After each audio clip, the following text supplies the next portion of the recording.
सबसे पहले मैं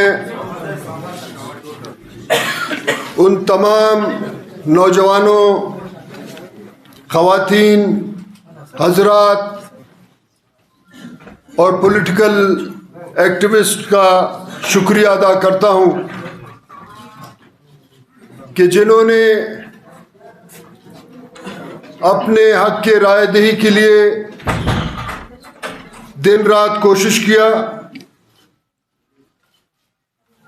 इस मकसद के लिए कि आइंदा आने वाले दिन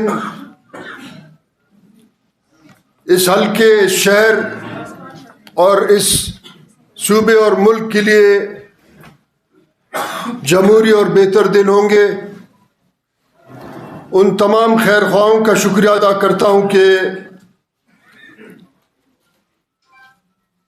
जिन्होंने दूर दराज इलाके से खैर सगाली के पैगामात भेजे और जमहूरी अमल में अपना किरदार अदा किया।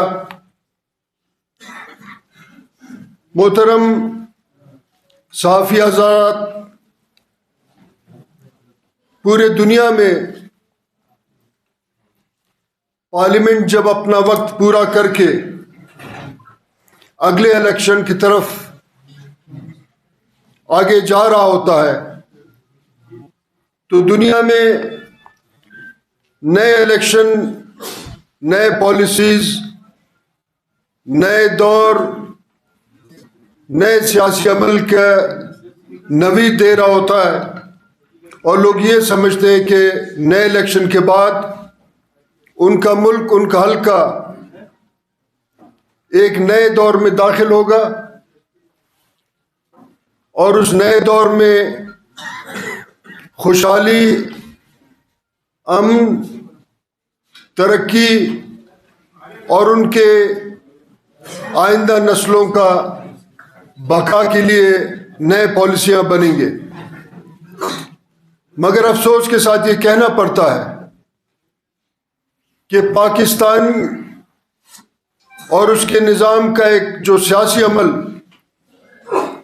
पिछले 75 साल से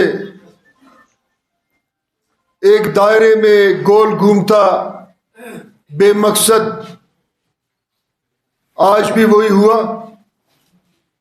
सन 70 में एक 7 दिसंबर 70 में एक इलेक्शन हुआ जिसमें अवामी लीग ने 160 वोट लिए और अक़लियती पार्टी 81 वोट लेके हुकूमत बनाता है, जिसके बुनियाद इस मुल्क का तकसीम का बायस बना। और जब तकसीम हुआ वो मुल्क आज तरक्की कर रहा है और जो यहाँ रह गए, कल भी उनका उम्मीदवार जो कि वजीर आजम का उम्मीदवार होगा, वो कह रहा था कि फौरन जाके IMF के साथ बातचीत करेंगे और कर्जा लेंगे। यानी हमारा सियासी अमल, इस मुल्क का निज़ाम आज भी इस बात पे उम्मीद है, उनके पास कोई भी पॉलिसी नहीं है, ना माशी, ना माशरती, ना सियासी, ना इंतज़ामी, कि वो इस मुल्क को एक खुशखबरी सुनाए कि इस मुल्क के निज़ाम को कैसे ठीक किया जाएगा। मगर वो आज भी ये पैगाम दे रहे हैं कि उन्होंने IMF के बूट चाट के नए तनख्वाहें लेने हैं, नए कर्जे लेने हैं। मगर आज इतने पॉलिटिकल पार्टीज में कोई एक भी आज पूछ नहीं रहा है कि पुराने कर्ज कहाँ गए, कौन सा सफ़ेद हाथी इनको हड़प कर गया। और आप इस वक्त भी हर शख्स को 2.5 लाख रुपया कर्जदार बना चुके हैं। अब मजीद कर्ज आप किस मकसद के लिए ले रहे हैं?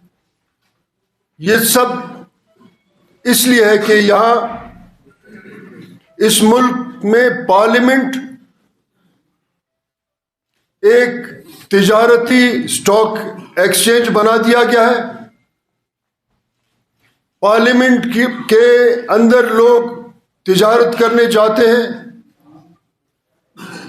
यहाँ पार्लियामेंट का इंतखाब अवाम के वोट के जरिए नहीं हो रहा है, बल्कि बंद कमरों दफ्तरों में जाली नोटिफिकेशंस के जरिए, जैसे एक आम मुलाजिम को नोटिफाई किया जाता हो रहा है। तो इसलिए हमारे इस मुल्क का निज़ाम एक जाली सियासी अमल के जरिए मुल्क को कोलैप्स करने के लिए इस सब निज़ाम को बनाया गया है।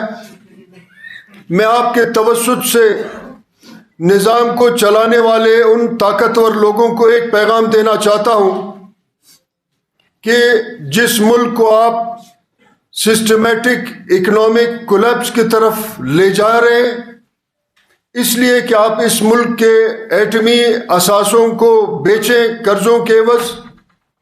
मगर बलूचिस्तान का पैगाम यह, हमें इस एटमी असासों से कोई दिलचस्पी नहीं, भले आप जो कुछ बेचे, आपने हमें भी IMF पे बेच दिया है, मगर आप इसलिए ये सब कुछ कर रहे हैं कि इस मुल्क को सिस्टमेटिक एलिमिनेशन ऑफ लीडरशिप के तहत इकोनॉमिक कोलैप्स की तरफ ले जाए, ताकि फिर आलमी दुनिया को ये बताया जाए कि अब हम इकोनॉमिक कोलैप्स पे आ गए, हम अपने एटमी असासे दें। बलूचिस्तान के लोगों को दिलचस्पी नहीं है, मगर मैं ये बात बताना चाहता हूँ कि इसलिए सब कुछ हो रहा है। यहाँ इलेक्शन कमीशन ने एक स्टॉक एक्सचेंज का किरदार अदा किया है।